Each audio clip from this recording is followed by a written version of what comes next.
Right. So along the same lines, and to build up on what you just said, we have a question here from Tapas regarding client retention.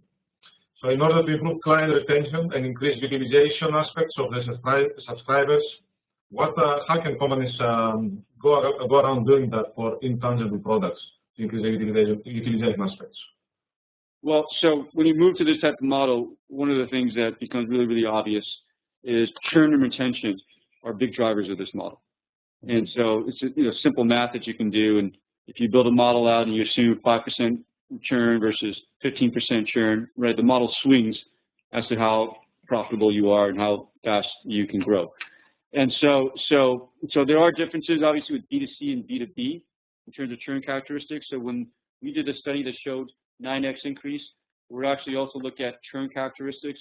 And it's definitely true that B2C companies have a higher degree of churn than B2B companies, not a big surprise, right? But there are lots of techniques of how you can minimize that. And so in the telecom industry, right, bundling, the ideas like triple play do work. And so you're seeing some of the newspaper companies saying, gosh, if you subscribe to the Times of London, we'll add in Spotify into that subscription, right? I think AT&T just said if you're an unlimited a Uverse customer, we'll add in HBO into that subscription.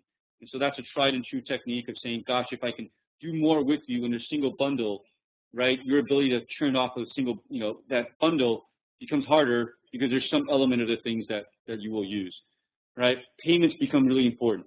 And so there's a lot of what they call involuntary churn, where your credit card simply expired, the company can't bill you anymore, right? And it looks like you churned. And so there's lots of techniques to avoid that, credit card updaters, right, and so on and so forth. And so churn management is a whole science of itself. It's going to differ from industry to industry. It's going to differ between B2B and B2C, but this becomes a really, really critical thing in this new business model.